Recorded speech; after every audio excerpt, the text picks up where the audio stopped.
llenos en la mañana, fortaleciéndonos en oración, para que cuando venga esa prueba con tu hijo, esa prueba con tu esposo, esa prueba con tu esposa, en tu trabajo, el despido de tu trabajo, la falta de empleo, etcétera, etcétera, no importa la prueba que pasemos, estemos preparados y no desmayemos y no caigamos al suelo y no nos amarguemos y no le echemos la culpa al pastor, a la esposa, al hijo, al gobierno, etcétera, etcétera. Y de esta manera podemos continuar caminando y Dios nos ve que seguimos caminando, viendo la prueba y nos pegó la cachetada, y viendo la otra prueba y nos tambaleó, pero no nos tumbó al suelo, y seguimos caminando porque nuestra fortaleza viene de la comunión que tuvimos con Dios, que tenemos con Dios todos los días en oración. Cuando Dios ve este caminar tuyo en la vida, que sigues manteniéndote, porque por fe oramos. ¿Qué es la fe? Saber que Dios me escucha y que después de orar 15, 20, media hora, una hora con Él, va a haber algo sobrenatural que la mente no puede comprender, que me va a infundir un valor que yo no tengo para seguir viviendo. Cuando Dios ve eso, dice en Isaías 40:31, los que esperan en Jehová.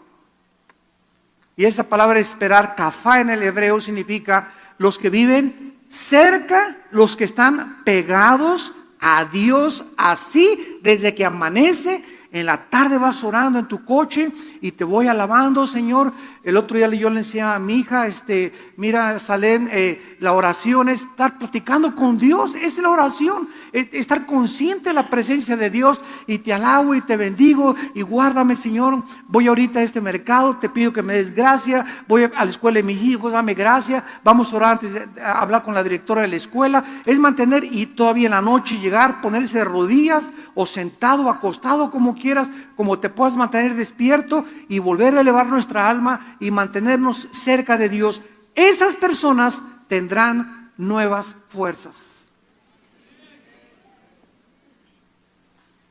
Esas personas van a llegar a su casa, Señor, ya no aguanto, ya quiero tirar la toalla, pero vienes y te hincas y otra vez te pones en contacto, te enchufas con la fuente de energía y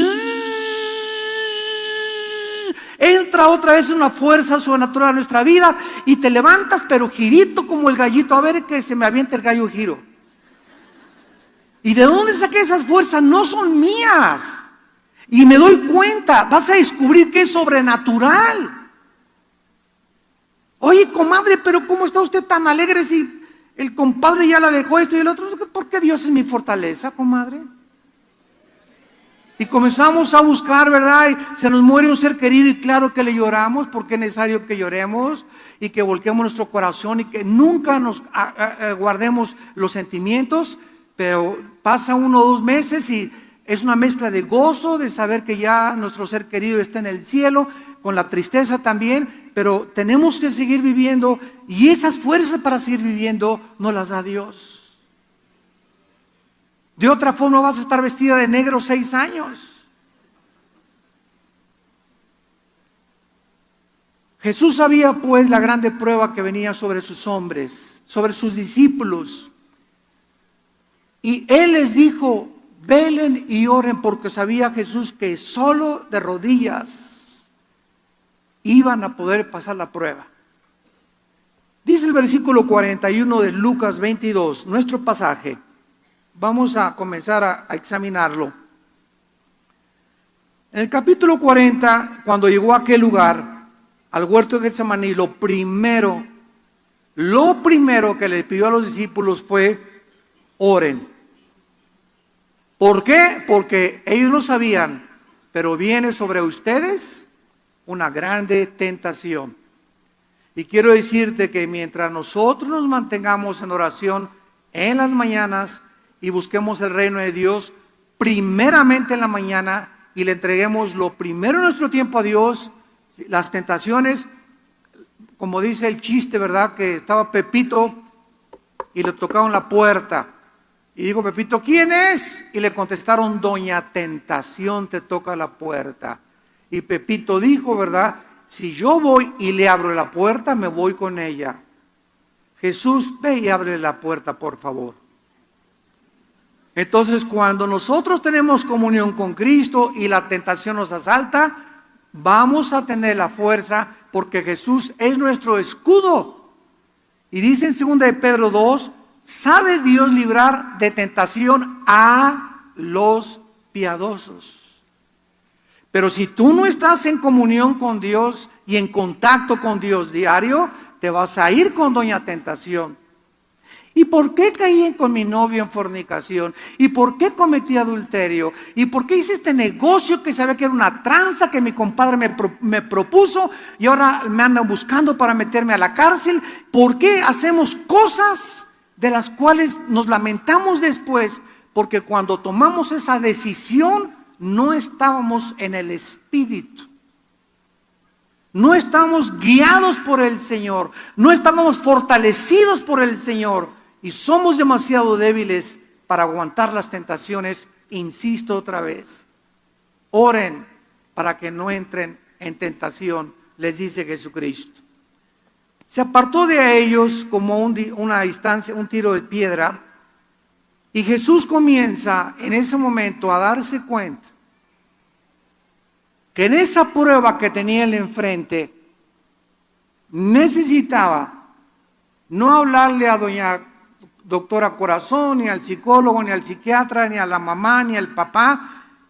Tenemos que entender que en los momentos que estamos nosotros enfrentando pruebas en la vida, necesitamos estar a solas con nuestro Padre. Jesús sabía que necesitaba un lugar apartado, el huerto de Getsemaní, silencio, uno que otro pajarito, porque él necesitaba estar a solas con su Padre y esperaba que sus discípulos lo reforzaran, ayudándolo, porque cuando 2 o 3 se juntan es mucho más fuerte la oración. Cuando 10 se juntan y se ponen de acuerdo, es mucho más fuerte la oración. Cuando nos juntamos como iglesia a orar sobre una misma cosa, sobre una misma petición, esa oración adquiere un poder increíble, más grande que cualquier bomba de hidrógeno. La oración tiene el poder más grande que cualquier fisión nuclear. Es un poder como ustedes no se imaginan. Por eso es triste cuando hay reuniones de oración.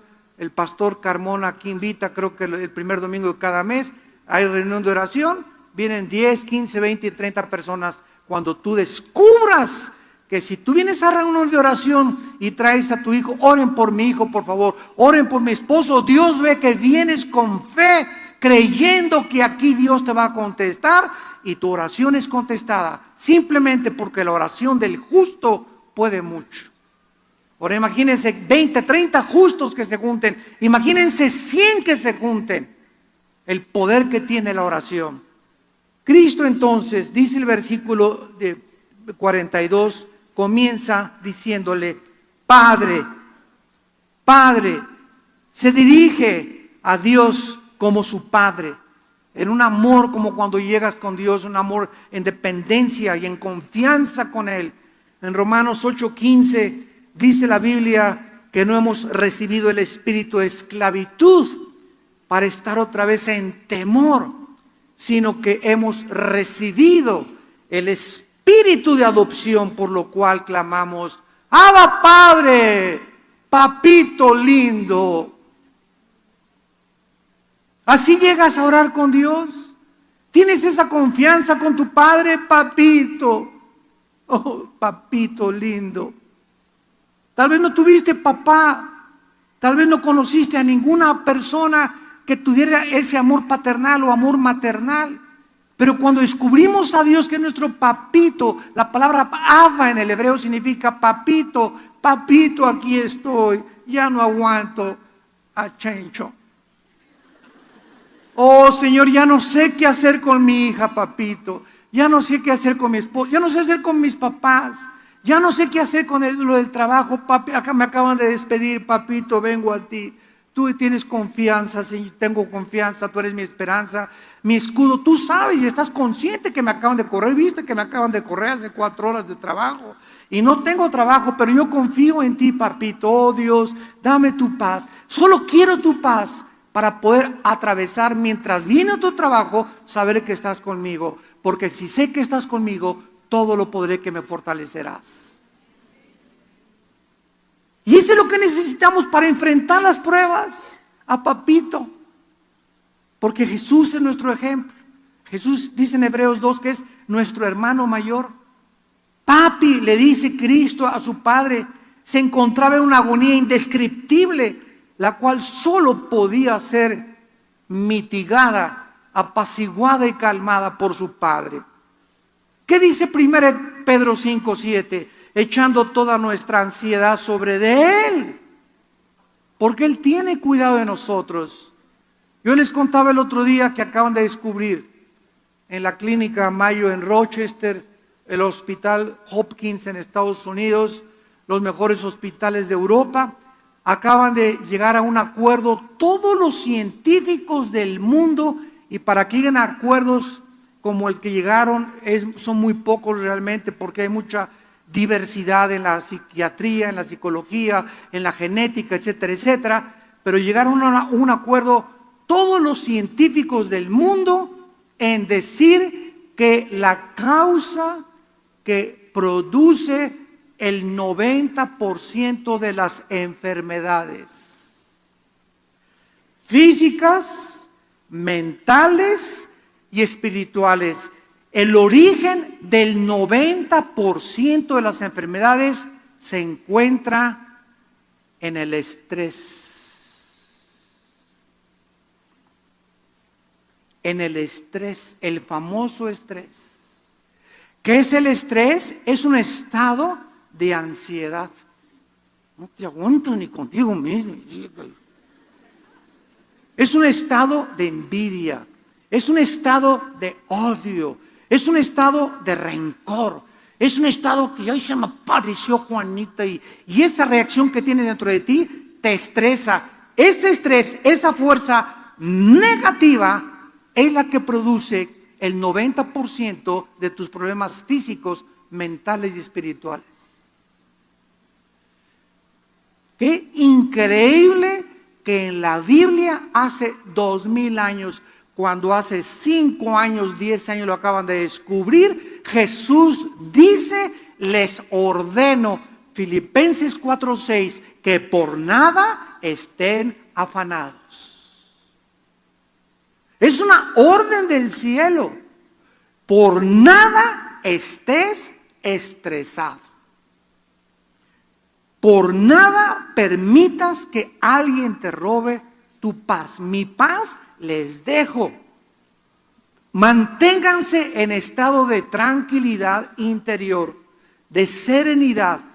Yo estoy cuidando de tu vida, de tus hijos, de tu empleo, de tu buey, de tu asno, de tu trabajo, de la escuela, etcétera, etcétera. Yo estoy al control de todas las cosas.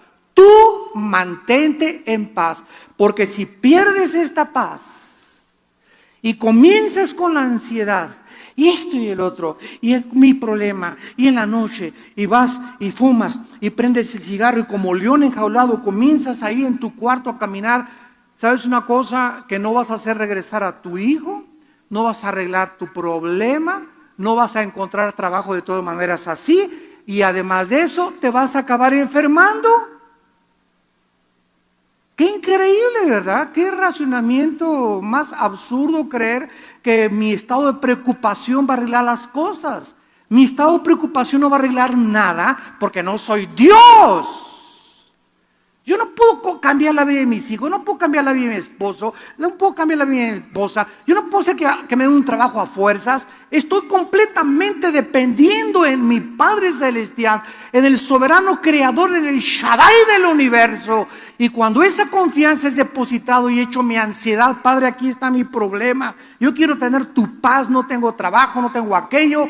La paz de Dios que sobrepasa todo entendimiento, baja del cielo y guardará mis pensamientos y mi corazón en Cristo Jesús. Y es una paz sobrenatural que sobrepasa la comprensión humana. Y te vas a encontrar, caray, no tengo trabajo, me dejó mi esposa, me pasó esto, pero yo estoy tranquilo.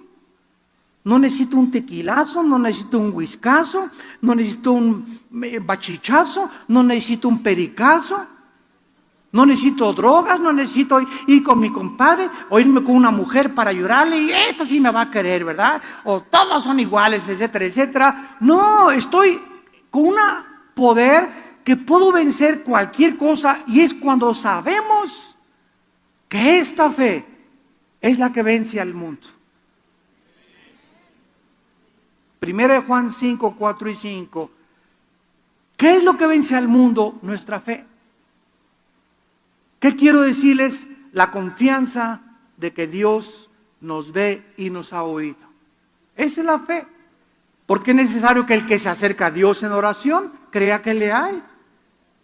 Y al caer de rodillas, creo que Dios es Padre, que Él me va a cuidar. Y cuando Dios ve esa actitud mía de echar mi ansiedad sobre Él, Él tiene cuidado de mí. Y la respuesta de Dios es con su paz, que nos debe de guardar hasta el final del mundo. Cristo nos pone el ejemplo y nos pregunta, ¿tú también estás acostumbrado ya a echar tus cargas sobre Dios? Ahora Cristo, después de acercarse a su Padre, le hace una petición a su Padre en sumisión absoluta a su voluntad y soberanía. Versículo 42, Lucas 22. Padre, si quieres que regrese mi hijo, si quieres, me vuelvo a casar. Si quieres, que regrese Chencha. Si quieres, me darás trabajo una semana. Padre nuestro que estás en los cielos, hágase tu voluntad. Así comienza el Padre nuestro. Hágase tu voluntad. Si quieres, me puedes sanar. Si quieres, si es tu voluntad, Señor, hágase tu voluntad. Y si no quieres, yo sé por fe que tienes algo mejor para mi vida. Porque Dios es bueno. Esa es la fe, creer que Él tiene, el que no escatimó a su Hijo, dice Romanos 8, ¿cómo no nos dará todas las cosas? ¿Cómo no nos dará todas las cosas cuando nos dio a su Hijo en la cruz? Te vas a Jorge, tienes algo mejor, tienes un panquecito mejor que el menso este. Te llevaste a Chencha, ¿verdad? Y me puso los cuernos con mi mejor amigo. ¿Sabes una cosa? Gracias, te alabo y te bendigo, Padre, porque ahora me doy cuenta que no era para mí. Si fuera para mí, como les dije anoche a los jóvenes, nadie me la quita. Si es para ti, nadie te lo quita. Pero como no era para ti, se fue con el primer pelangoche roto quinto patiero. Ese trabajo no era para ti. Si hubiera sido para ti, se hubiera quedado. Ahora, si tú robaste o transaste, es otra cosa, ¿verdad? Pero si tú fuiste justo en tu trabajo y honrado en tu trabajo, y hay una injusticia y te corren por político, lo que sea, es de Dios.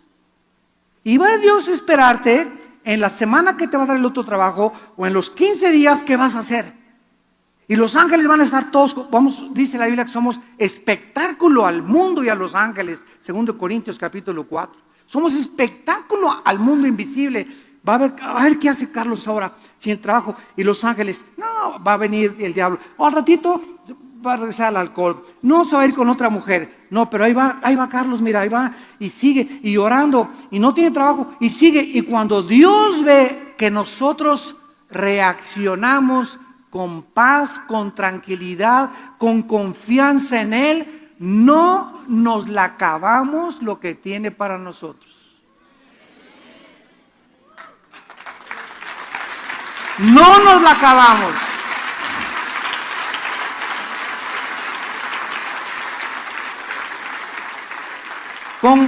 Grandes son las bendiciones que Dios tiene para aquellos que le temen y guardan su palabra. No nos imaginamos lo que Dios tiene para nosotros. Y muchos de ustedes, amados santos de Dios, todavía no reciben estas promesas, porque dice Hebreos 6, que para que esa promesa que Dios tiene para ti baje del cielo y te bendiga, necesitas la fe y la paciencia. Pero tu impaciencia, no, ya me dejó Jorge, al otro día andas con otro. Ya me dejó Chencha, andas con Lupita al otro día. Ya perdiste el trabajo, pues voy a robar. Cuando nosotros nos salimos y queremos tomar una decisión fuera de la santidad y el camino de la justicia y la verdad, vamos a recoger las consecuencias. Mantente en el camino. Sé hombre, aguántate.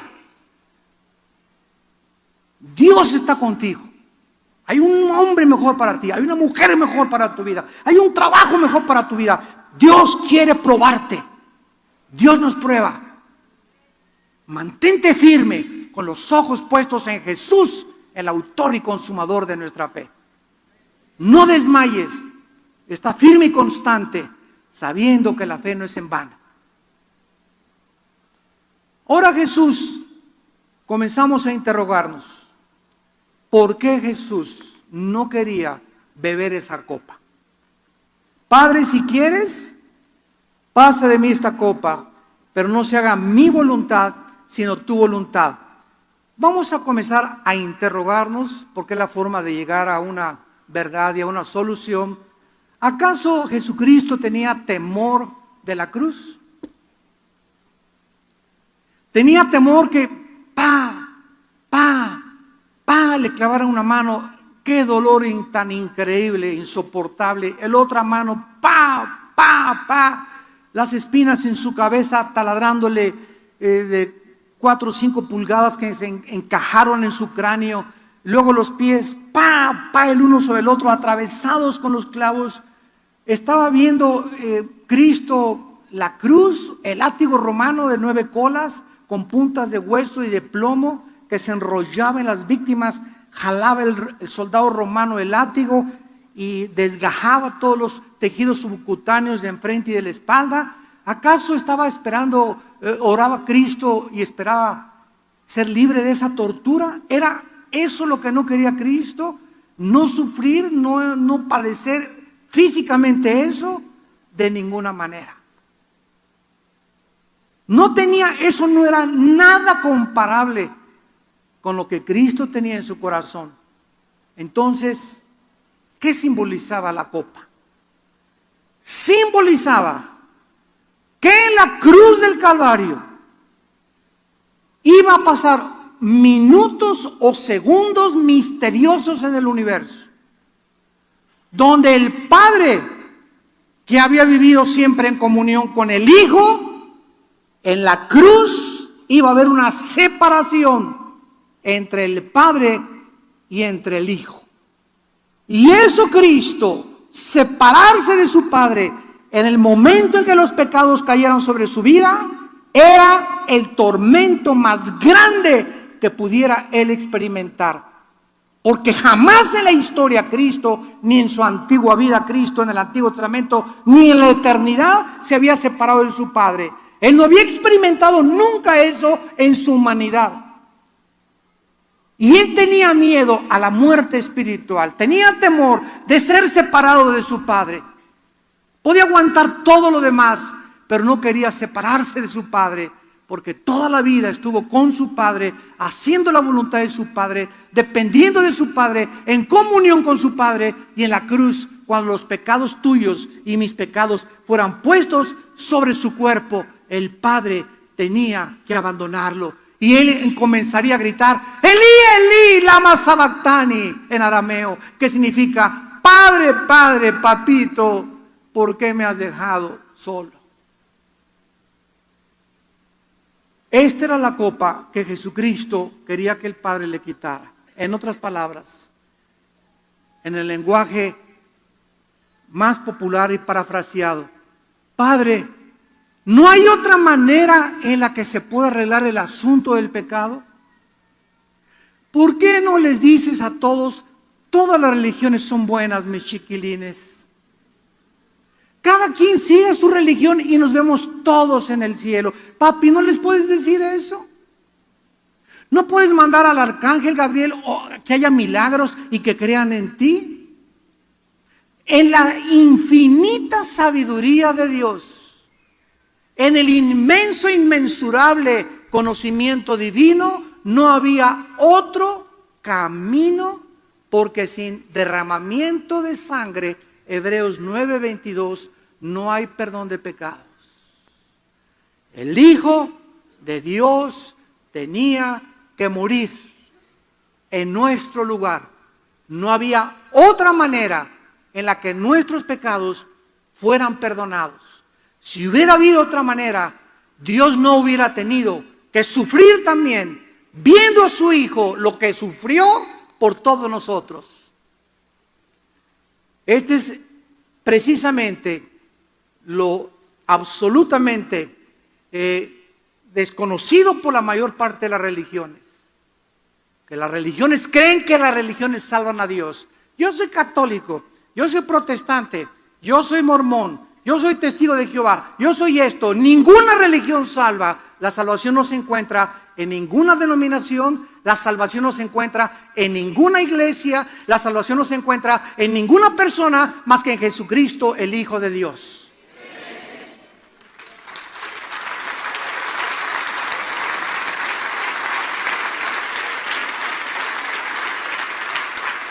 Porque no hay otro nombre, Hechos 4:12, no hay otro nombre, ni en el cielo ni en la tierra, ni Abraham, ni Isaac, ni Jacob, ni el Papa, ni el arzobispo, ni San Anselmo, ni Sor Juana Inés de la Cruz, no hay ningún otro nombre, dice la Biblia, en que el hombre pueda ser salvo más que en el nombre de Jesús. La gente no conoce la Biblia y por eso, ¿verdad?, va con un santito, va con su religión, siguen los preceptos, porque este mensaje que nos fue encargado a nosotros los cristianos de divulgar y predicar en el mundo, tú no lo estás haciendo en tu familia. Tú no lo estás haciendo con tu mejor amiga. Tú no lo estás haciendo con tu mejor amigo y te llamas cristiano. ¿Te llamas cristiana? ¿Estás seguro que si te mueres hoy en la noche te vas al cielo? Y cuando llegues ahí, Señor, mi papá fue pastor, mi hermana fue monjita, mi tío fue el arzobispo de Tlalnepantla.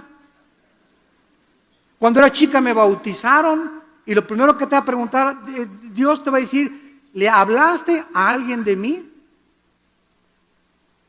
¿Le hablaste a alguien de mí y le dijiste, le explicaste el plan de salvación? Porque el Espíritu Santo vendrá sobre vosotros y me serán testigos. ¿Sabes por qué nunca le has hablado a nadie de Jesucristo? Ni te interesa la salvación de tus amigos ni de tus familiares, porque el Espíritu Santo no está sobre tu vida. A eso sí, pero hablas lenguas y te caes al suelo. Y el Espíritu Santo nos fue dado para que tuviéramos el valor de enfrentarnos al mundo con este mensaje del resucitado. Y mientras en nosotros no haya ese celo, esa hambre de hablar de Cristo, no podemos creer que tenemos al Espíritu Santo. Porque es la primera evidencia del Espíritu Santo, hablarle a la gente de Jesucristo.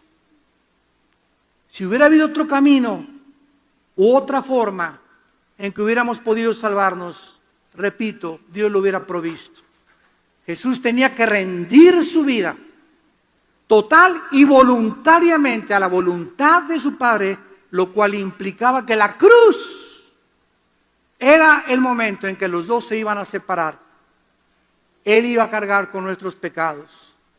Veamos en el libro de Hebreos capítulo 2, ¿qué dice el autor de este libro acerca de la muerte de Cristo?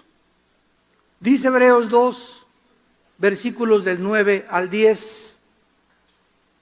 Hebreos 2:9, pero vemos a aquel que fue hecho un poco menor que los ángeles, a Jesús, coronado de gloria y de honra a causa del padecimiento de la muerte, para que por la gracia de Dios gustase, ¿qué cosa? Pregunta, ¿la muerte física o la muerte espiritual? Dios le dijo a Adán, el día que comas de ese árbol, morirás. Adán y Eva comieron y murieron. No, vivió 930 años. Claro que su cuerpo comenzó a deteriorarse celularmente, pero no murió como dijo Cristo. En el momento que mueras, que tomes ese fruto, morirás. La muerte que Adán experimentó en el momento que pecaron fue la muerte espiritual. La muerte física sigue a la muerte espiritual. Tenemos que morir por causa de que hemos pecado. Y el pecado está dentro de nosotros. Entonces Cristo iba a separarse de su Padre. Cristo iba a experimentar la separación, que es, si tú te mueres, dice la Biblia, hoy en la tarde o hoy en la noche sin Cristo, eternamente tu espíritu y tu alma y tu cuerpo vivirán separados de Dios. Y la separación de Dios se llama en la Biblia el infierno. El infierno, que es vivir eternamente separado de Dios. Y es tan profundo el sufrimiento de vivir separado de Dios, que Cristo, en los segundos que fue separado de su Padre, no podía tolerar su humanidad. Y comenzó a orar, y la agonía comenzó a crecer, y comenzó a orar con más fuerza, porque él sabía que es un infierno vivir separado de Dios. Tu vida ahorita es un infierno porque vives separado de Dios. Las angustias que dominan tu vida, los temores que te controlan, el miedo que le tienes a la vida, el odio, el rencor, la falta de perdón que hay en tu vida, es un infierno vivir de esa manera. La vida de pornografía que llevas, la vida de libertad sexual, es un infierno. No es mentira ante la gente, es otro estilo de vida. Y yo soy homosexual y estoy contento, y soy lesbiana y estoy contento. Mentiras, esas personas no se imaginan ustedes, aunque aparecen en el cine y en la televisión, no se imaginan lo solo y lo vacío que se encuentran. Pero tienen que ponerse una máscara ante la gente y decir, estoy feliz. Y por dentro lloran. Porque ninguna persona puede ser feliz si este vacío no lo llena Dios.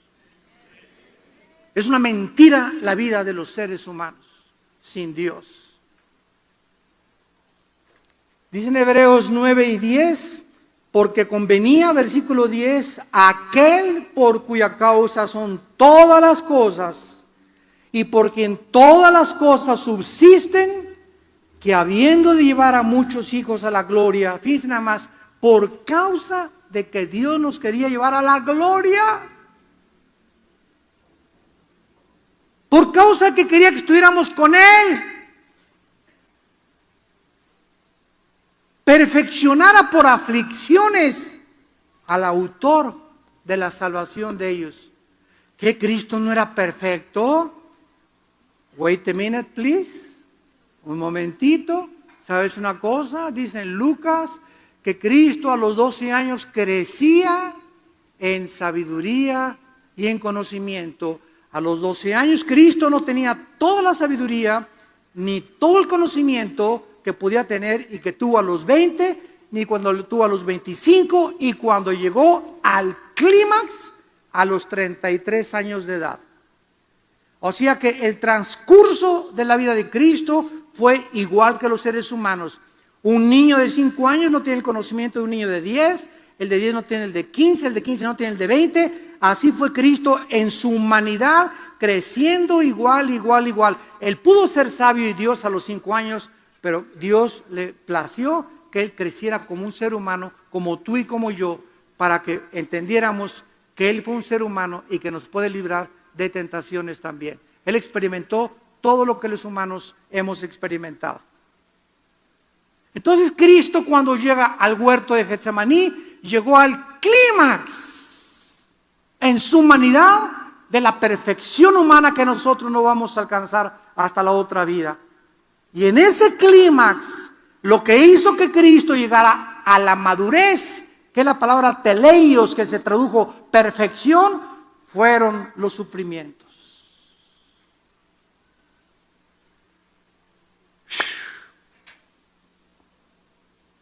Los sufrimientos nos ayudan a madurar. Ningún ser humano puede madurar en la vida sin haber sufrido. Y esta es la razón por la cual muchos de niños nos vieron papá, mamá en el orfanatorio. Ahorita que estaba el pastor Carmona hablándoles del diezmo, estaban pasando aquí en la pantalla las fotos del orfanatorio, nada más que no hubo una relevancia entre lo que él decía y las fotos. Pero ese niño que lo vieron con la cabeza, que lo estamos ya ayudando en Jerusalén, en el orfanatorio que tenemos en Jerusalén, el muchacho de las barbas que vieron ahí, y Sarita son los niños, son los 4 hijos de él, es el orfanatorio que tenemos en Israel. Lo vamos a arreglar este video para que ustedes se den cuenta. Ese niño nació con la cabeza así grandota, se le está reduciendo. Otros niños nacen con un corazón artificial, otros nacen con el síndrome de Down. Ahí en Colombia se acercó una señora y me dice: ay, hermano, fíjese que me dijeron algunos cristianos que estamos bajo maldición. ¿Por qué, hermana? Porque me dijeron, ¿verdad?, que cuando iban a ser mi hijo iban a ser con síndrome de Down o mongoloide. Y le dije: ¿sabe una cosa? La Biblia dice que todas las cosas ayudan para bien. Vaya y dígale a su esposa, córrale, el Señor nos ha bendecido con un niño con síndrome de Down. Pero nosotros le llamamos muchas veces maldiciones a los sufrimientos que Dios llama bendiciones. Un niño en Juan capítulo 9 nace ciego y crece ciego, y pasa Jesús un día y dice, le preguntan a los discípulos: ¿por qué nació ciego? ¿Acaso sus padres eran pecadores? ¿Por qué nació con síndrome de Down? ¿Por qué nació así? Y Jesús dijo: ni sus padres ni por el pecado, sino para que mi Padre fuera glorificado. En el nombre de Jesucristo, ve. Y le dio la vista hasta los 25 o 30 años de edad que tenía ese muchacho. El cojo, en la entrada del templo, en el libro de los Hechos, llega Pedro y Juan y se le queda mirando, y el cojo los ve y sabe que son apóstoles de Cristo y que el poder está en ellos. Y Pedro, viendo que tenía fe, le dice: no tengo oro ni plata, en el nombre de Cristo para ti anda. Ese cojo, Cristo no lo sanó. ¿Cuántas veces fue Cristo al templo y no lo sanó? Ahí lo dejó cojo, porque el tiempo de Dios era con Pedro y con Juan. No entendemos los caminos de Dios porque sus pensamientos son diferentes a los nuestros. Pero si somos hijos de Dios, todas las cosas contribuyen a nuestro bien. Y si tú tienes un hijo mongoloide y síndrome de Down, es un angelito en tu casa, porque ese tiene hasta visa ya para el cielo. Si ya no tiene, verdad, son sin pecado esos niños. Son bendiciones para los padres. Y tenemos que entender y ver la vida como la ve Dios. Dice la Biblia que entonces Cristo fue perfeccionado por las aflicciones. Y regresamos a Lucas 22 y dice el versículo 43: y entonces se le apareció un ángel del cielo para fortalecerle. Es increíble que la palabra agonía, aquí vamos a entender más profundamente esto. La palabra agonía es la palabra griega agonía. Así es en el griego también. ¿Y saben lo que significa la palabra agonía? Significa combate, lucha, contienda intensa. Vamos a ver. Y estando en agonía, vamos a traducirlo, y estando luchando Jesús, estando en una contienda, estando en el ring, estando en una pelea, ya casi para punto de morir, mientras él estaba en eso, oraba más intensamente. Pregunta: ¿contra quién peleaba Cristo? Les dije que teníamos que profundizar este pasaje. Si la palabra agonía significa lucha y contienda intensa, Cristo estaba librando en Getsemaní una lucha, una pelea. ¿Contra quién? Pregunta, yo me lo hice. Contra su naturaleza pecaminosa, como nosotros luchamos a veces. Padre, ya no quiero fumar y tengo las ganas de fumar y no quiero ver pornografía, etcétera, etcétera. Y comenzamos en oración a luchar intensamente. Y ahorita es cuando prendí el cigarro, pero no lo voy a prender. Y aquí en oración me vas a ayudar, Señor. Y comienzas a luchar en oración y te das cuenta que vences el vicio, vences aquella cosa, pero estabas luchando contra ti mismo. Porque el más grande enemigo está entre nosotros. Pero Cristo era sin pecado. ¿No es verdad? Entonces Cristo no podía estar luchando contra su antigua naturaleza. Cristo estaba luchando espiritualmente Ahí en Getsemaní estaba el diablo. Púchale, púchale, ra, ra, ra. Los demonios, los principados, las potestades, los gobernadores de las tinieblas rodearon el huerto de Getsemaní y después, posteriormente, la cruz del Calvario. Y era una presión así en la que los demonios se le acercaron y comenzaron a atormentarlo en su humanidad mentalmente para que él tirara la toalla, para que desistiera, para que abandonara la lucha, para que ya no siga siendo cristiano, para que ya no vayas a la iglesia. Es una presión que tenemos mental nosotros. No sé si tú lo has experimentado. Yo casi días antes de mis conferencias, antes de llegar a Colombia, cuando llegué, pisé Colombia y me llevaron al hotel esa noche, no podía dormir. Yo sabía una presión mental y voces: te vas a morir, te van a hacer esto y por aquí, por allá. Y me hinqué y comencé a orar y orar y orar y orar y orar. Y después de algunas horas orando, ¡ching!, así como ¡pum!, se despejó el aire. Ya me sentí más tranquilo y dormí ya como un bebé. Pero la presión que experimento muchas veces es demoníaca. Y tú lo vas a experimentar también. Llega el diablo: acuéstate con tu novio, acuéstate con tu novio, dile, divórciate, haz aquello, roba, no le hagas caso a Dios, no le hagas caso a la Biblia, son anticosas. Y viene la presión y esas voces no sabemos de dónde vienen, pero tienes que aprender a discernir cuando esa presión viene a tu vida. Cae de rodillas. Y velar significa: comienza a mantenerte abierto y darnos cuenta que no tenemos lucha contra sangre ni contra carne. ¿Correcto? Esa presión no viene de nadie más que del infierno para impedirnos que lleguemos a nuestro destino. Y ahí es cuando aprendemos a luchar en oración. Cristo comienza a luchar y era tan intensa la lucha que un ángel aparece para fortalecerle. La palabra fortalecer, enischuo en el griego. Enischuo significa infundir vigor, fuerza, proporcionar aliento para seguir en la lucha o contienda.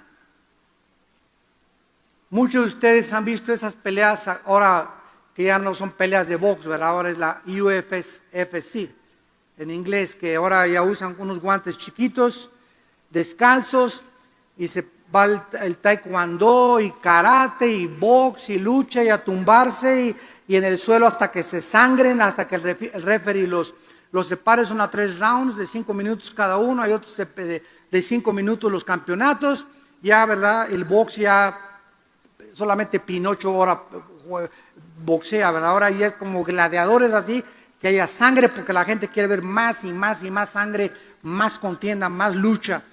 Y cuando va el segundo round, yo he visto como 2 o 3 así de pasadas. No crean que me gusta, ¿verdad? Tampoco eso me choca. Y las corridas de toro, peor todavía. Matar a un toro y sacrificarlo y torero, hola, ¿para qué digo? Y se va el peleador a la esquina del ring, ¿verdad? Y ahí están los referees, digo los coaches: échale ganas, ese es mi Pipinelo, échale ganas y usted va a poder. O sea, ¿qué cosa? Le están infundiendo vigor y aquel está todo así, todo sangrando, ¿verdad? Y échale ganas, usted puede, y le sacan la sangre y le quitan el vigor, pero en esos minutos que tiene ahí le están infundiendo algo que él no tiene, para que cuando se levante otra vez al tercer round ya pueda salir un poco más mentalmente motivado de los coaches y los consejos que le dieron. Pues en ese momento Cristo, se aparece el ángel y sabemos, lo único que podemos saber, ¿verdad?, es que imaginarnos a este ángel, y así me lo imagino, abrazando fuertemente a Jesús y diciéndole: Jesús, tú eres el Rey de Reyes, el Señor de Señores, tu Padre está contigo. Todos estamos esperando este momento en el cielo, infundiéndole ánimo y valor en su naturaleza para que Él siguiera adelante, para que un ángel haya tenido que bajar a fortalecer al Hijo de Dios. podemos imaginarnos la agonía que Cristo estaba atravesando, que posteriormente le comienza a salir sangre por la piel. Este fenómeno se llama en la ciencia hematohidrosis, que sucede cuando el páncreas comienza a producir un aumento de lisoginasas que se derraman sobre todo el torrente sanguíneo, diluyendo el cemento endotelial que produce el paso a través de la sangre, a través de los capilares, mezclándose con el sudor, para que la sangre que circula, que bombea el corazón, cuando el corazón hace pum, pum, pum, pum, pum, es una bomba, como estás inflando un carro, pum, pum, hace pum y te avienta la sangre. Si la sangre no tiene colesterol, si la sangre no tiene triglicéridos, si la sangre no tiene chicharrones ni papitas, si no tiene azúcares de las Coca-Colas que te tomas, si la sangre encuentra en la tubería limpia, llega hasta los pies, se sube otra vez y el corazón sigue y sigue y sigue bombeándola y bombeándola y jalándola. Y Cristo en ese momento, cuando el corazón hacía así, ya la sangre no podía regresar, se tenía que salir, tenía que romper las capilaridades y la piel de la presión del corazón de Jesús en esos momentos.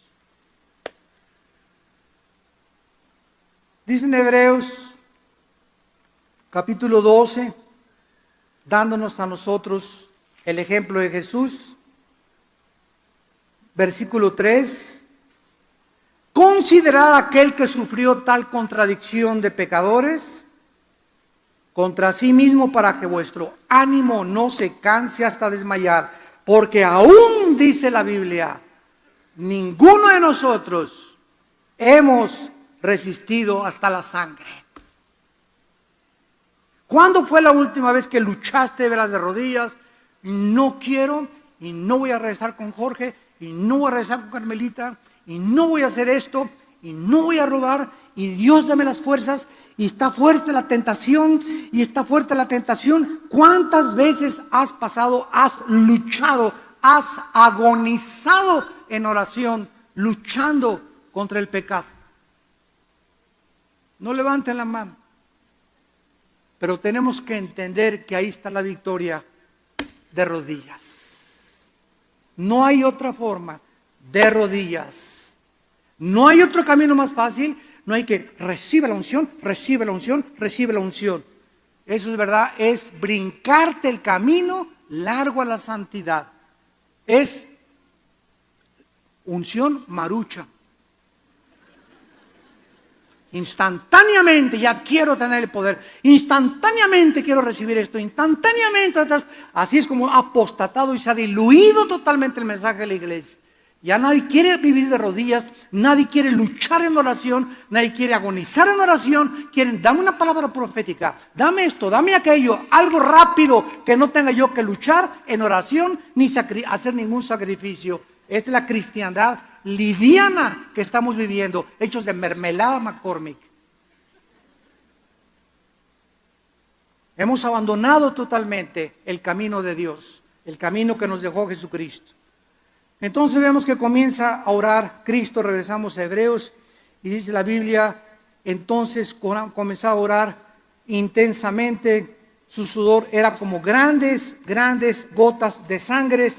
Y aquí podemos ver claramente algunas palabras que nos pueden describir con profundidad lo que estaba atravesando Jesucristo, física, mental y espiritualmente. Mental y emocionalmente, Cristo estaba experimentando ahí la dureza y la incredulidad de la gente. Qué increíble dureza del corazón. El rechazo de su propio pueblo al cual fue enviado.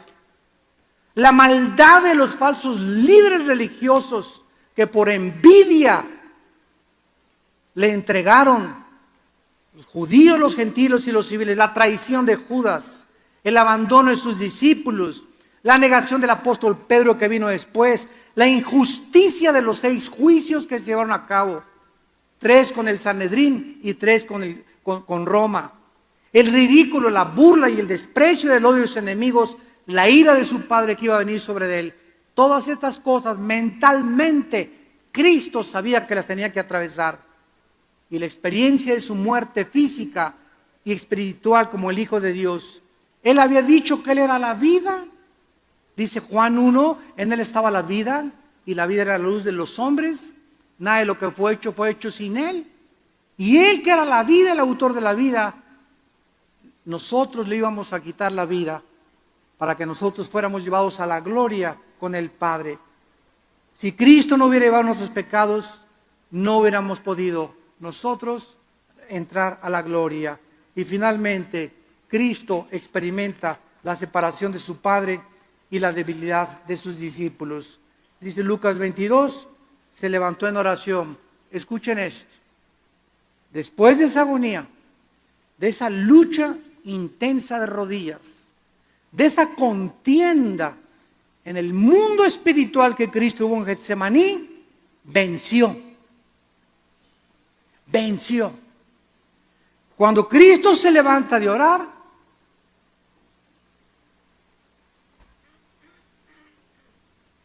después de la agonía que tuvo, venció. No se haga mi voluntad sino tu voluntad, Padre Santo. Y en ese momento viene un espíritu increíble sobre Cristo para fortalecerlo. Y cuando Cristo se levanta de orar y ve a los discípulos dormidos, Él ya había vencido. Ya estaba listo para encaminarse hacia el camino a la cruz del Calvario.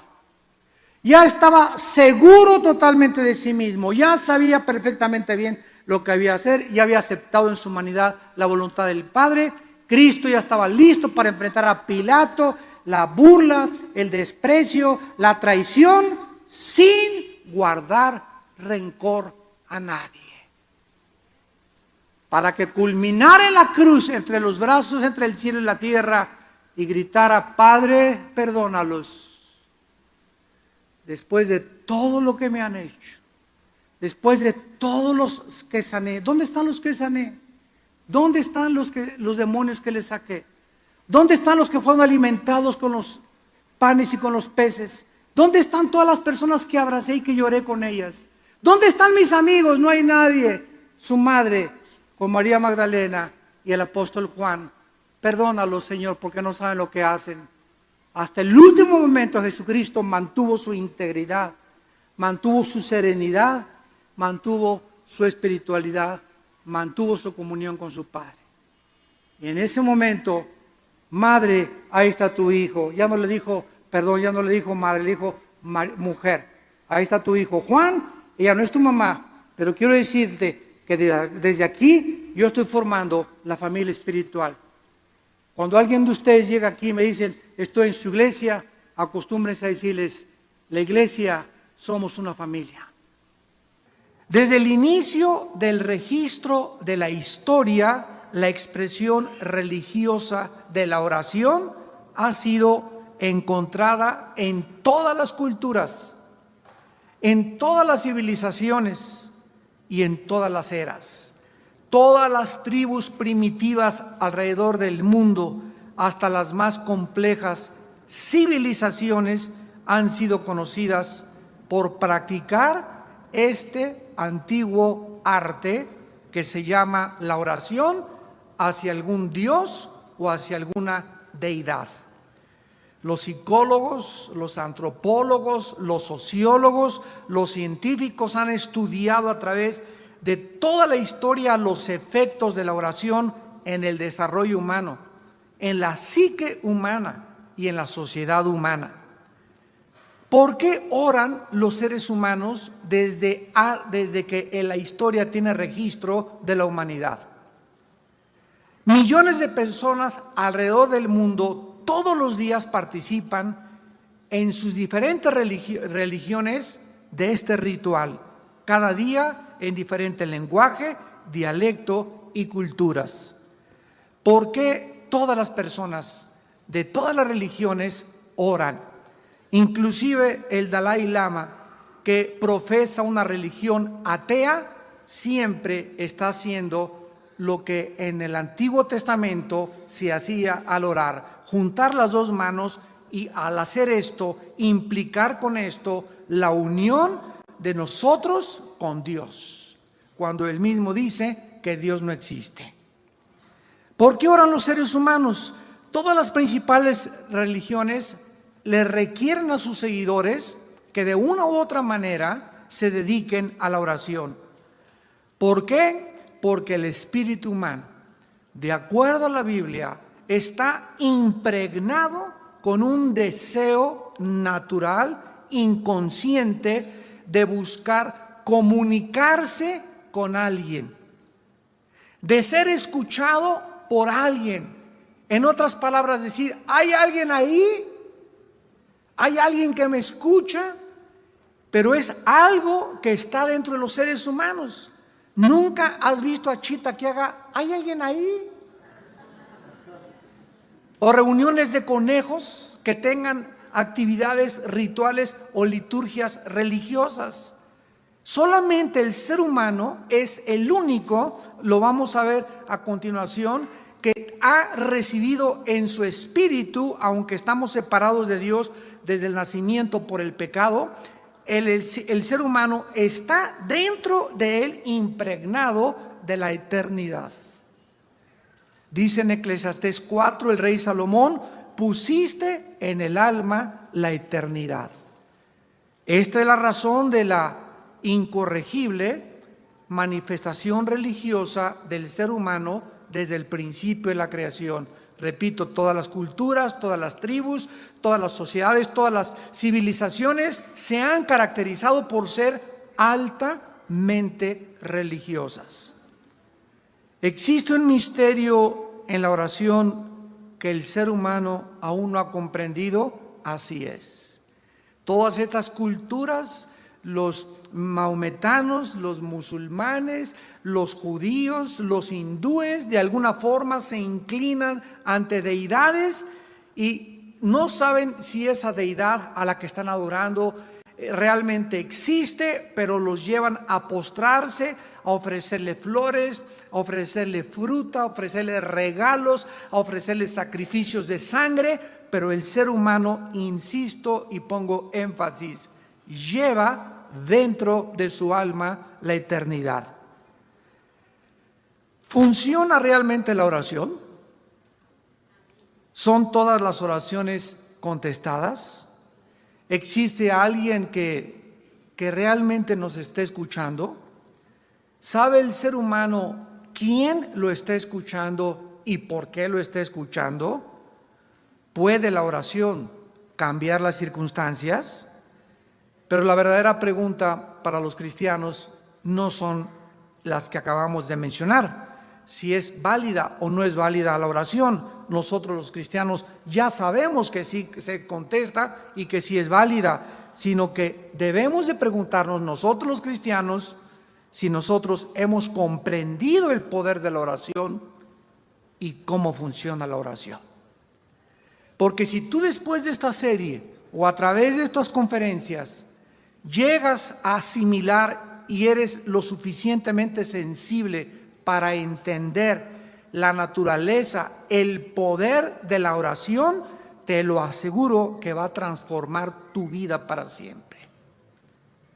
Porque cuando comiences hoy mismo a llegar a tu casa y comenzar a practicar este bendito hábito y comiences a descubrir que verdaderamente todo lo que sucede en el mundo, y si hay alguna circunstancia que cambiar en tu matrimonio, con tus hijos, en tu trabajo, es nada más a través de la oración, vas a comenzar a vivir de rodillas. Y vas a comenzar a transformar tus oraciones de Jesucito mío, tu estampita la sacas y vas a comenzar a entrar a una nueva dimensión donde vas a descubrir que la oración es una conversación con un amigo. Dios es nuestro amigo, como lo vamos a ver, es nuestro Dios, nuestro Señor, pero Cristo les dijo a sus discípulos: ya no los llamaré siervos, los llamaré amigos. Abraham fue llamado el amigo de Dios. Enoc, que es el único hombre en el Antiguo Testamento junto con Elías que fueron raptados en vida, se le llamó el amigo de Dios porque caminaba con Dios. ¿Cómo puedo yo comunicarme con una deidad? Estoy en un mundo físico, terrenal, visible, y con algo que es invisible, con algo que no puedo ver y con algo que trasciende mi capacidad de entender. Y Dios nos muestra que Él establece la oración como la comunicación, el instrumento para que en un mundo físico, espíritus que somos nosotros dentro de cuerpos humanos, podamos trascender lo invisible y lo espiritual y poder comunicar, entablar una comunicación entre el cielo y la tierra y hacer que las cosas del cielo bajen a la tierra y sea cambiada tu vida, la vida de tu familia, inclusive la vida de una misma nación a través de nuestras oraciones. En Génesis 1, versículo 26, tenemos que iniciar desde el principio de la creación para en esta noche desarrollar realmente el propósito de Dios detrás de la oración. Vamos con mucha calma y desde la A hasta la Z. La palabra propósito significa la razón original por la cual algo fue creada o diseñada. Otra vez, la palabra propósito significa la razón original por lo cual algo o alguien fue creado o diseñado. Aquí tengo un micrófono yo en este momento. Y este micrófono tiene un propósito de ser. El fabricante, el diseñador de este micrófono, le puso diferentes componentes para que en este momento mi voz fuera amplificada. En este momento podemos decir que el propósito y la razón por la cual fue diseñado y fabricado lo está cumpliendo, porque fue fabricado para amplificar mi voz. Nosotros los seres humanos tenemos una razón original de ser, o sea, un propósito. Y el ser humano a nuestro alrededor no sabe por qué el fabricante nos hizo como nos hizo, ni para qué nos hizo. Por ejemplo, vemos a nuestro alrededor el uso indiscriminado del sexo. Los jóvenes no saben para qué es el sexo. Los adultos no saben para qué es el sexo. Y creen que es algo que se puede usar antes del matrimonio, hombre con hombre, mujer con mujer, 3 contra 2, 4 contra 3, etcétera, etcétera. Y de esta forma perdemos la validez del Creador hacia algo que es lo más bello que hizo para una relación matrimonial. Entonces, cuando una persona descubre para qué fue creado el sexo, y venimos a la Biblia y vemos el propósito, o sea, ¿qué es el propósito? La razón original por la cual algo fue creado y diseñado. Cuando yo entiendo la razón original por lo que algo fue creado, este micrófono no lo voy a usar para mover la sopa, porque no fue diseñado para mover la sopa ni para comer, fue diseñado para amplificar mi voz. Entonces tenemos que descubrir el propósito detrás de todo lo que Dios creó para poder apreciarlo, comprenderlo y explotar su potencial. En Génesis 1:26 nosotros encontramos la prioridad del plan principal, que es la redención desde el principio de la Biblia hasta el final de la Biblia, para la creación del ser humano. Entonces dijo Dios, hagamos al hombre a nuestra imagen. Observen por primera vez en la Biblia la primera oración. Hagamos. Dios está hablando con Él mismo. ¿Ya lo observaste? Al decir hagamos, aquí no se está dirigiendo a los ángeles, ni a los querubines, ni a los serafines. Dios se está hablando a sí mismo. Vemos aquí la primera pluralidad de la deidad de Elohim, donde está el Padre y está el Espíritu Santo, y entre ellos hay una conversación que es la oración. Es una conversación, es una comunicación tanto entre los seres espirituales como entre los seres físicos con su creador y con su fabricante.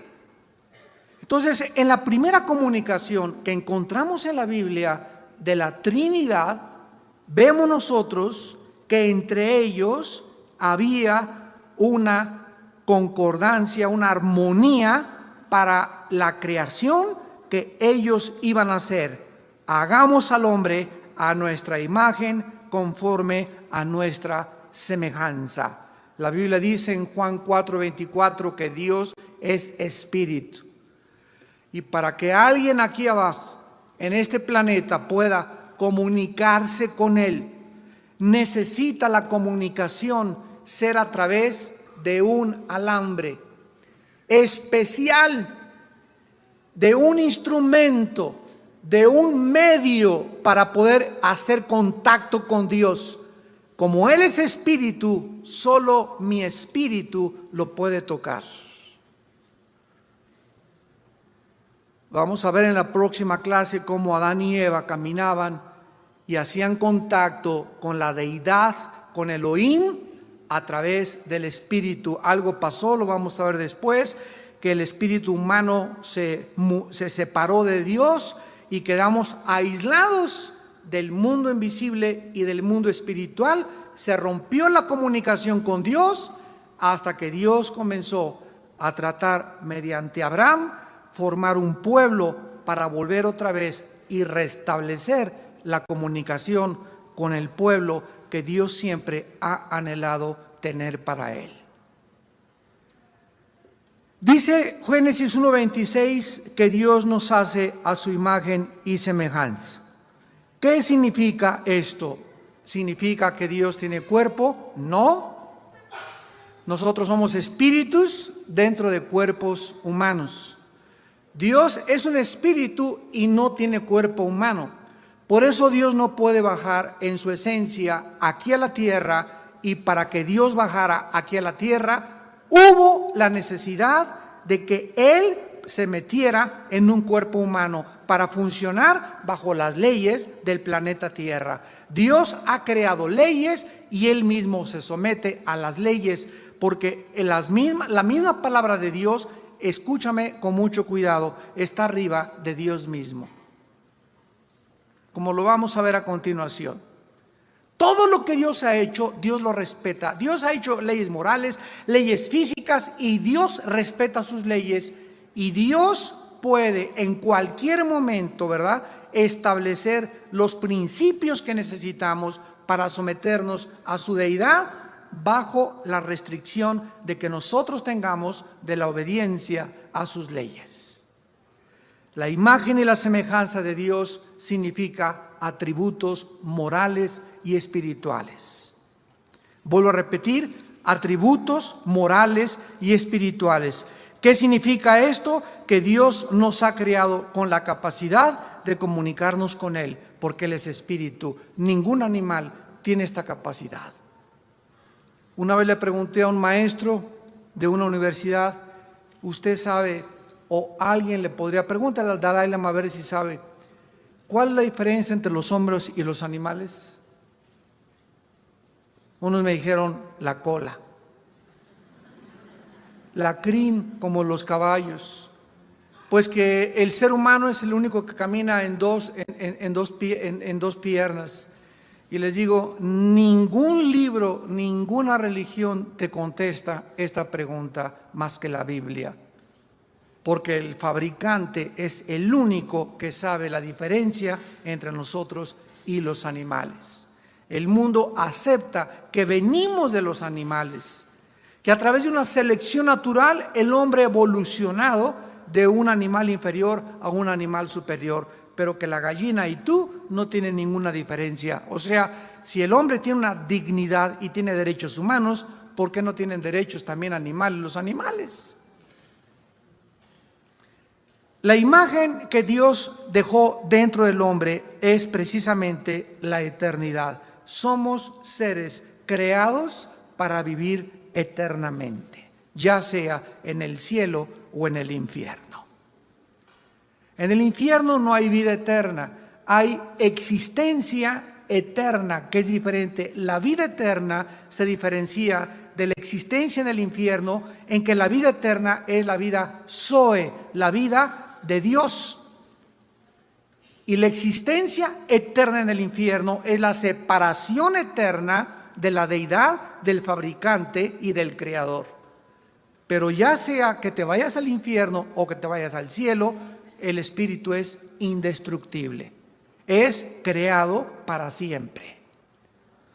Ahora noten ustedes lo que nos atañe en esta noche, que inmediatamente que Dios decide en comunión, en su plan con el Hijo y con el Espíritu Santo, hacer una criatura que tuviera la imagen, la marca impregnada de la eternidad y un espíritu, entonces Dios le da por primera vez a esta criatura llamada el ser humano, que el ser humano gobierne este planeta. Y señoré, que es la palabra radá en el hebreo, que significa gobernar o ejercer dominio. En los peces del mar, en las aves de los cielos, en las bestias en toda la tierra y en todo animal que se arrastra sobre la tierra. Estas palabras son tan importantes para comprender el principio de la oración, porque estas palabras nos definen la relación de Dios en su intento y en su deseo con el ser humano en este planeta. Con estas palabras, el Creador estaba definiendo los límites de sus derechos para influenciar legalmente e interferir en la dimensión terrestre. O sea que, para que me entiendan, cuando Dios dice, vamos a crear a un ser humano, a una criatura, para que esta criatura sea el gobernante de este planeta, no los ángeles, no los querubines, no tú, Satanás, nadie puede meterse con este lugar que le ha asignado al ser humano, porque Él es el que está señalado por mí y creado por mí para gobernar y administrar este planeta. Y cuando Dios le da a un ser humano que vive en un terreno físico dimensional visible y Dios vive en un mundo invisible, está diciendo, los ángeles no se metan aquí, los demonios no tienen participación aquí, aquí el mandamás es el ser humano, la primer pareja, Adán y Eva. Este fue el principal propósito de Dios al crearnos, que fuéramos líderes y ejerciéramos dominio, y esta es la razón por la cual todos los seres humanos nos choca que nos manden. ¿Por qué? Porque no fuimos creados para ser siervos ni esclavos de nadie. Fuimos creados para gobernar, todos los seres humanos. Y vamos a ver después que fue el pecado y la entrada al pecado lo que nos hizo ser siervos los unos de los otros.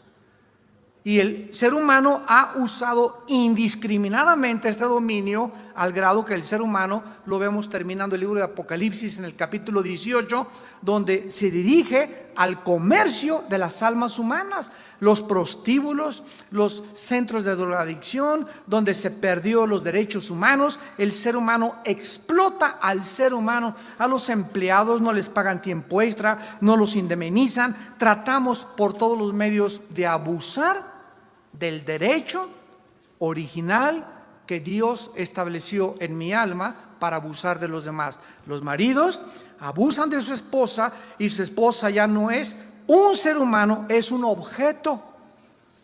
Y sabes que llego en la noche y te pones lista porque te voy a saltar desde el ropero con el salto del tigre. Y tú estás usada para satisfacerme y para darme gusto, y después te vas a seguir planchando y me sigues haciendo mi cena, y comenzamos a ver que el hombre ha perdido totalmente su identidad, le ha robado la dignidad a la mujer, la ha convertido en una esclava, cuando la mujer es coheredera de la vida junto con nosotros.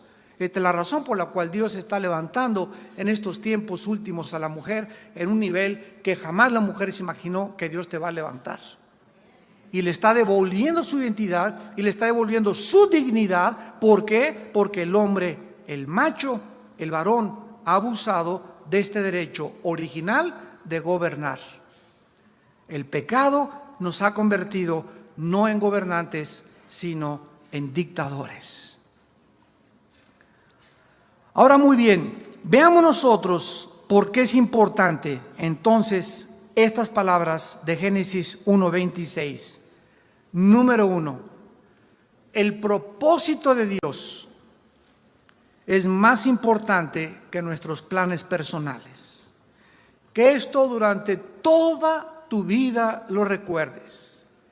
La razón original por la cual Dios me creó es más importante que mis planes de ser rico, de ser artista, de ser ingeniero, de ser arquitecto, de llegar a destacar, de salir siempre en la foto, de ser famoso, de que me dé reconocimiento. Yo tengo que entender, Señor, ¿cuál es tu plan original para mi vida? Para yo meterme a tu plan. Y una vez que acepte tu plan para mi vida, descubro mi autorrealización. Descubro para qué nací y entonces voy a ser feliz. Porque es imposible ser feliz en la vida. Vivirás una vida frustrada totalmente hasta que descubras cuál es la razón y cuál es el propósito por lo cual vives. Si tú no fuiste creado para ser músico, para ser ingeniero, para ser arquitecto, y eres ingeniero y eres arquitecto, es porque estás en una vocación equivocada, porque la escogiste cuando no estabas en la voluntad de Dios, y por eso vives frustrado. Y el ser humano no fue creado para vivir frustrado. Jesús dijo: mi paz les dejo, mi paz les doy. Por nada estén afanados. Sean libres de neurosis, sean libres de preocupaciones crónicas, nunca lleguen a la desesperación de la vida. Mi plan para ustedes es diferente. Mi propósito original no es que vivas afanado y qué comeré y dónde me vestiré. Ese no es mi propósito para tu vida. ¿Por qué estás viviendo de esa manera? Porque no lo has entendido. ¿Qué tengo que entender, Señor? Mateo 6:33. Búscame primero mi reino y mi justicia, y te daré todo por añadidura. Hasta que somos cristianos y venimos a la Biblia y se nos abre el entendimiento mediante el maestro que tenemos dentro, que es el Espíritu Santo, comenzamos a entender para qué servimos. Las mujeres comienzan a entender que sus cuerpos no son para cualquier pelagato roto quinto patiero, que tienen una dignidad, que son joyas, que son diamantes, que son rubíes. Y quítame tus manos, no me manosees, porque el único que me va a poner las manos va a ser el día que me case mi esposo. ¿Por qué? Porque recobró su dignidad, descubrió su identidad. No es un objeto para que la manoseen 15 antes de casarse. Y la mujer comienza a levantarse y no me importa que esté casada con alguien que me diga que no sirve para nada y que su mamá es mejor que yo. No importa lo que mi esposo me diga. Una mujer que ha recobrado su identidad lo dice: yo sé que soy hija de Dios y que soy superior, y aunque este tumor me esté atormentando, nadie me va a hacérmelo creer, ni lo voy a recibir. Lo rechazo en el nombre de Jesús, porque soy hija del Altísimo y soy más que vencedora.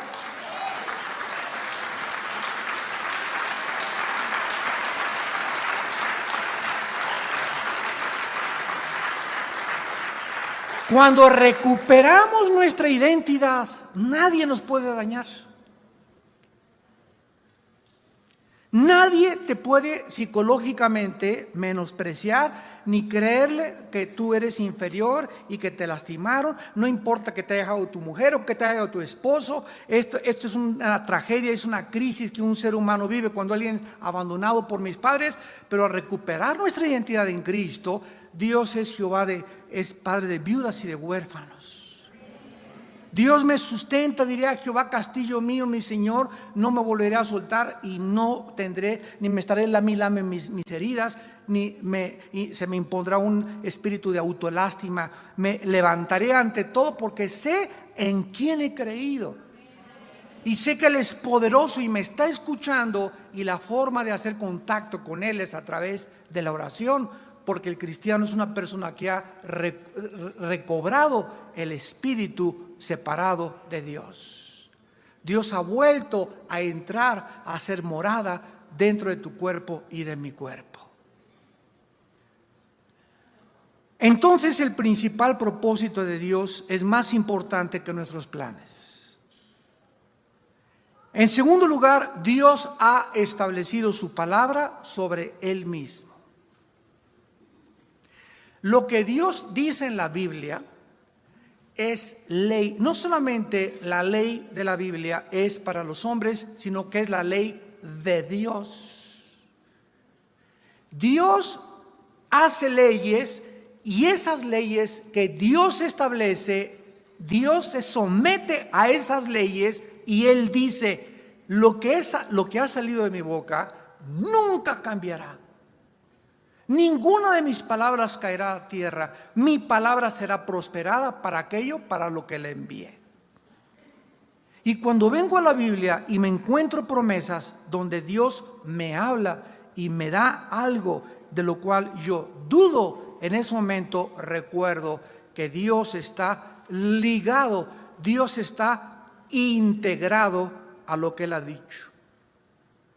De ahí viene la palabra hebrea que se tradujo integridad. ¿Qué cosa es una persona íntegra? Una persona íntegra es una persona que lo que dice, lo hace.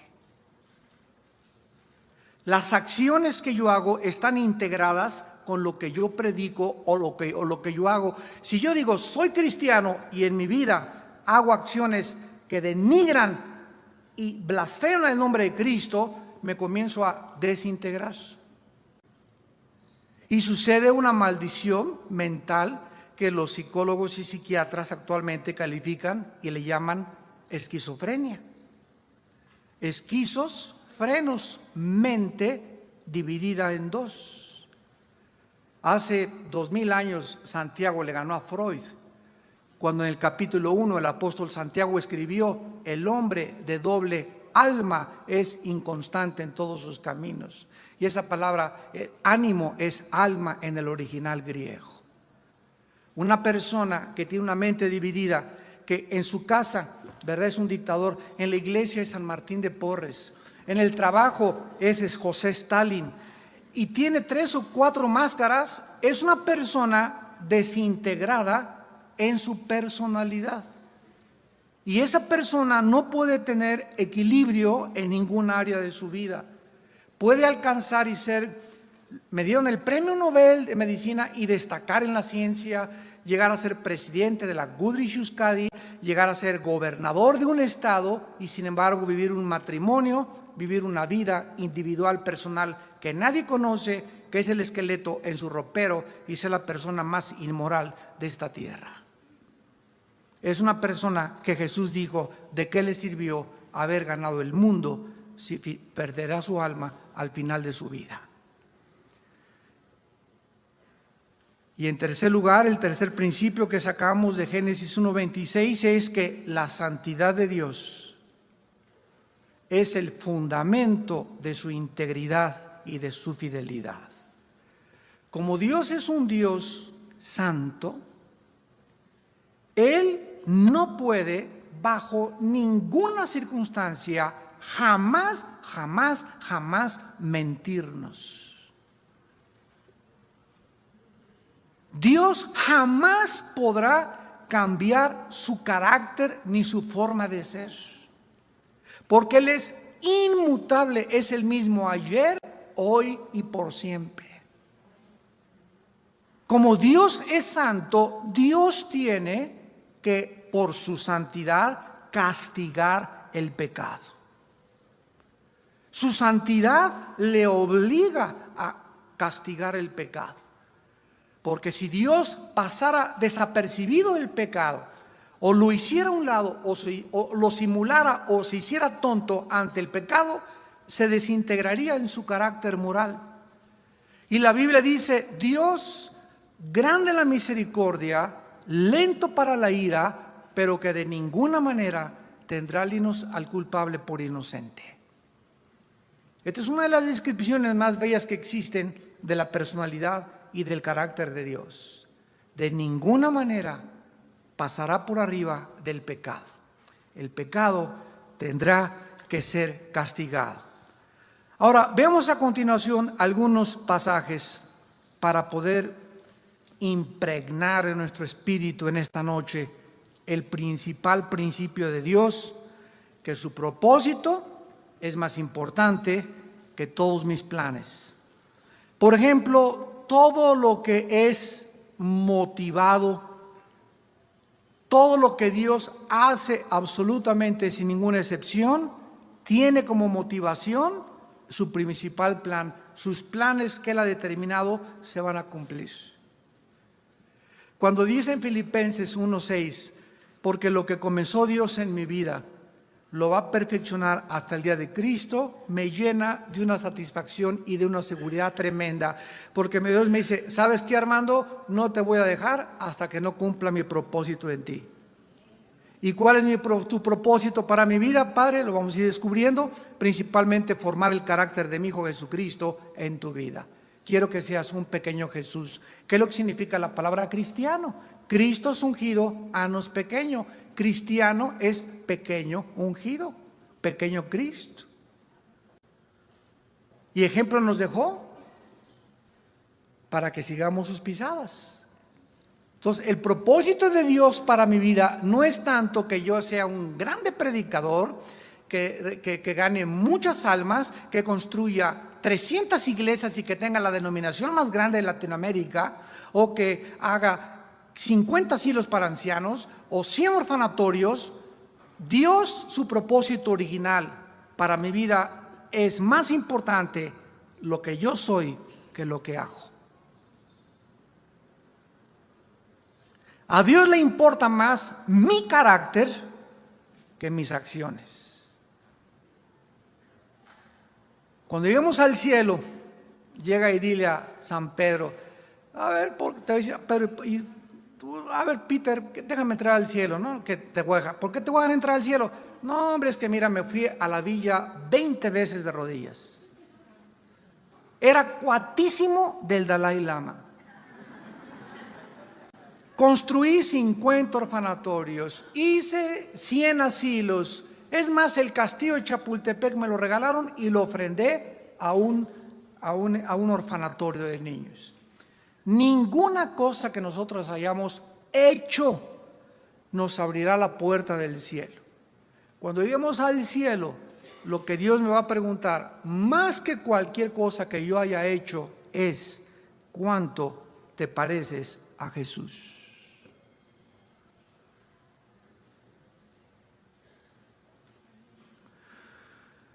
¿Cuánto del carácter de mi Hijo pudiste absorber, asimilar en tu vida? ¿Cuánta mansedumbre, cuánta humildad, cuánta pureza, cuánta santidad?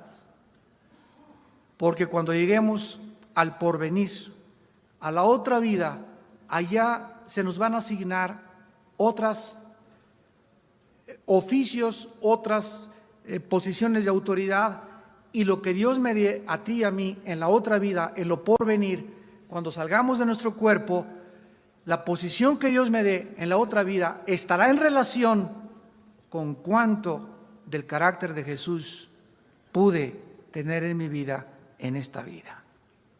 No con cuántas cosas haya hecho, sino cuánto de Jesús hay en mi vida al llegar al cielo. Esto es importante. Vean ustedes, por ejemplo, Isaías 46. Isaías 46, versículos del 10 al 11. Y vamos a ver en estas escrituras que todo lo que Dios hace, repito, es motivado por su propósito original, el cual nunca ha cambiado ni cambiará. Isaías 46, versículo 10 al 11, dice que anuncio lo porvenir desde el principio y desde la antigüedad, lo que aún no era hecho.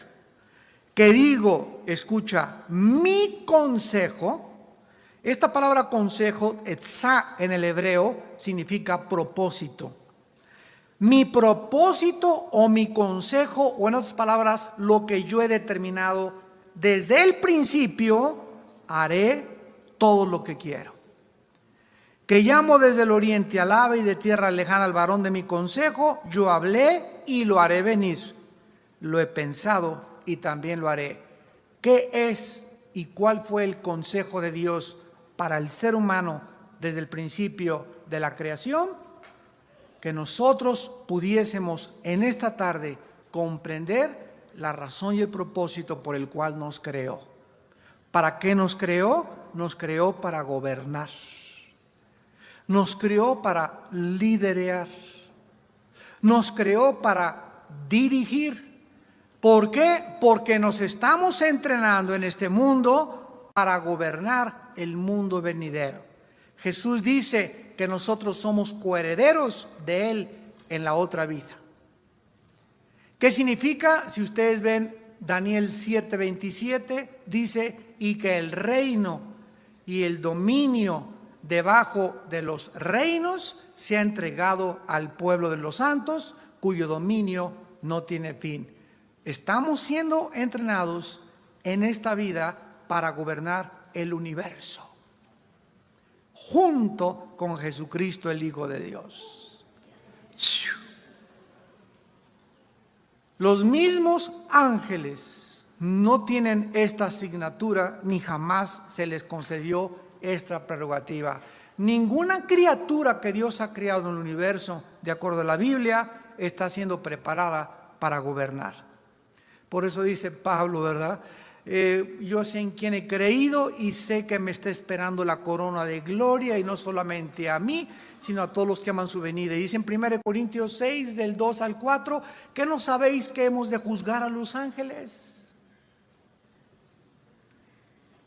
¿Que no sabéis que vamos a ser gobernantes en la otra vida y que por eso se desprecia todas las cosas que este mundo nos ofrece? El diablo le dijo a Cristo, te ofrezco Hollywood, te ofrezco 50 mujeres, te ofrezco las glorias, dinero, poder y todo. Y Jesús le dijo, a tu Señor no vas a tentar, porque solamente a Dios lo puedes amar y respetar, y a Él solo lo puedes adorar. Por el gozo, dice Hebreos 12, puesto delante de Él, porque Jesús no tenía los ojos en nada de lo que esta vida le podía ofrecer. Le ofrecieron hacerlo rey, le dijeron que podía ser rey en Jerusalén, que Él los liberara del yugo romano. Jesús despreció la gloria de este mundo por el gozo puesto detrás de la cruz, porque sabía que después de la cruz viene la corona, y si nosotros vamos a reinar con Él, antes tenemos que sufrir con Él, para que seamos tenidos por dignos de las cosas que en el reino venidero se nos van a entregar. En Isaías 55, ojalá que estén aprendiendo algo. En Isaías 55, 11 y 12 vemos su propósito, su consejo relacionado con su palabra. Porque como desciende de los cielos la lluvia y la nieve, y no vuelve allá, sino que riega la tierra y la hace germinar y producir y da semilla al que siembra y pan al que come, así será mi palabra que sale de mi boca. O sea, todo lo que esté en la Biblia no volverá vacío, sino que hará lo que yo quiero y será prosperada en aquello para que le envíe. Vemos la inmutabilidad del consejo y de la sabiduría de Dios. Se compara con la lluvia la Biblia. La lluvia cae del cielo y hay una razón original, hay un propósito, todo tiene un propósito, regresamos, para que haya lluvia, para que haya nieve, para que haya estaciones del año, para que yo haya nacido. Y lo maravilloso es encontrar este propósito en la Biblia, porque es el único libro que nos dice el propósito y la razón de todo lo que existe. La lluvia es y fue creada por Dios para que cayera, y esta tierra está relacionada para que se moje.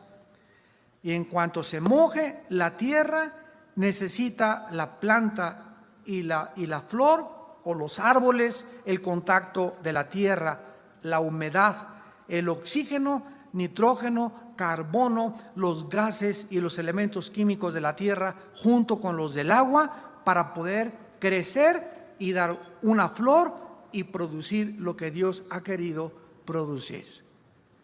Y así es la palabra de Dios. La palabra de Dios, cuando yo vengo diario a la Biblia, ustedes que le están escuchando ahorita, o vas en el carro y estás escuchando cassettes en el tráfico, dichosos los cristianos que están escuchando la palabra de Dios, no vuelva así. A lo que entra a tus oídos, entra y sin que te des cuenta, te está regando la semilla. Aquí adentro hay una semilla, que es la palabra que fue sembrada y la que nos hizo renacer. Y está siendo regada. Ahorita, ¿qué estoy haciendo yo? Estoy regando la semilla de sus corazones, pero con un chubasco tremendo. No nada más así con agua bendita, ¿verdad? Sino verdaderamente con un chubasco en la palabra de Dios. ¿Y qué dice? Que esta palabra que está entrando a tu vida, dice la Biblia, que Dios tiene un propósito, dice, hará lo que yo quiero dentro de ti. ¿Y cuál es la condición? Que la recibas. Que no te entre por acá y te salga por allá. Porque dice, porque será prosperada en aquello para que le envíe. Esta palabra dentro de mí, si en esta noche y cuando oigo la palabra y soy expuesto a la palabra, no importa el predicador que sea, abro mi corazón y la palabra entra a mi vida, dentro de mi vida comienza a fortalecer mi espíritu, a sanar mi mente, a darme un concepto y una percepción y un discernimiento más amplio de la vida, del universo. Inmediatamente veo un peloncito que anda por ahí, ¿verdad? Que dice que es líder religioso, y inmediatamente mi espíritu me dice, ¿verdad? Es un falso profeta. Yo oigo esta filosofía y no es cierto. Y aunque la gente vaya y todos se arremolinen ahí, yo sé, ¿verdad?, que no han sido nunca los muchos los que han cambiado las cosas, sino los pocos. Nunca la mayoría ha demostrado en la historia estar en lo correcto. Y si el mundo entero, como dice Cristo, ancha y espaciosa es la puerta que conduce a la perdición, y la mayoría van por ella. Y la tendencia del ser humano es que si son muchos, me voy con el rebaño, me voy con la manada. Y Dios nos mandó a quedarnos solos. Y tú tienes que comenzar a considerar pagar este precio. Vean también en Proverbios 19,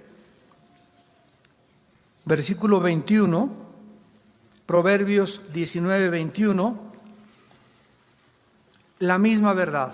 Muchos pensamientos hay en el corazón del hombre, mas el consejo de Jehová permanecerá. Mas el propósito, etzá, otra vez en el hebreo, la palabra etzá, el consejo, el propósito de Dios permanecerá. ¿En qué nos ayuda esto? Yo puedo tener muchos planes. Padre, Pues yo me quisiera ir a Veracruz, me quisiera casar con Juanita, la del 8, y quisiera hacer esto, etcétera, etcétera. Esos son mis pensamientos y no es malo, ¿verdad?, tener pensamientos. Pero en ese momento, como ya recobré mi identidad, volteo hacia atrás y le digo: Padre, esos son mis planes. Sin embargo, no voy a hacer esto. Mira, Señor, quiero hacer esto y esto y esto, fírmale. Porque hay muchos cristianos que así le hacen. Estos son mis planes, etcétera, etcétera, Señor, fírmale, ¿verdad? ¿Estás de acuerdo? Amén, gloria a Dios. Y tomo acción. Ahí es cuando nos salimos y nos apartamos de Dios. Padre, aquí este plan, me están ofreciendo este trabajo, bla, bla, bla. Ahora, Señor, tú tienes un propósito original para mi vida que has prometido que lo vas a cumplir. Padre, estos planes que yo tengo, ¿los apruebas? O vengo y te digo, como debe ser un cristiano, incondicionalmente: no se haga mi voluntad, mas tu voluntad. Si tú tienes algo que no te gusta de esta chava con la que ando, o de este muchacho con el que ando, o de este proyecto para irme a Estados Unidos, si hay algo en tus planes que no está de acuerdo a mis planes, y me rindo incondicionalmente y no me voy a enojar, si tú me los cambias, Dios dirige tu vida.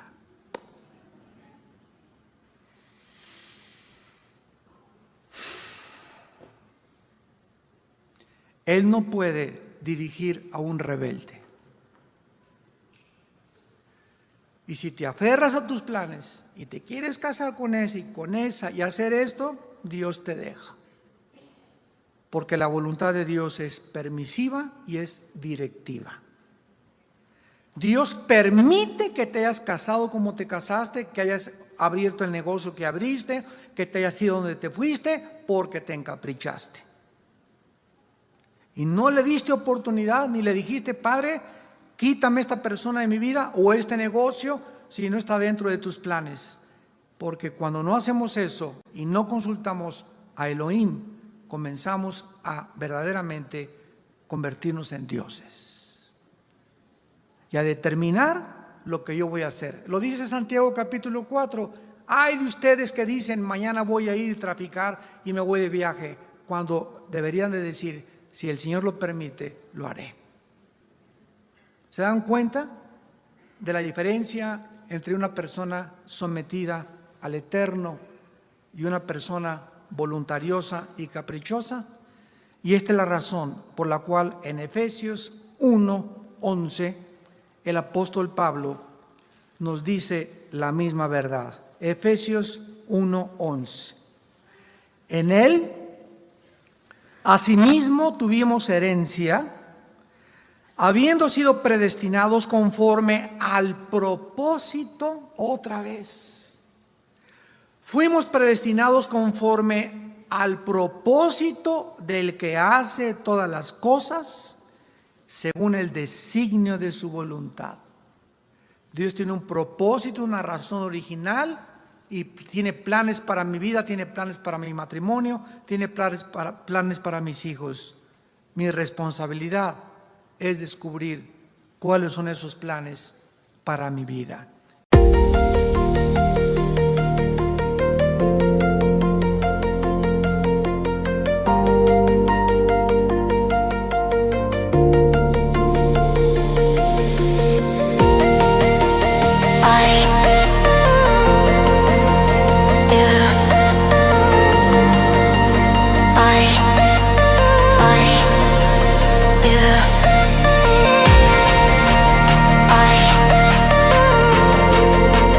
Yeah.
you.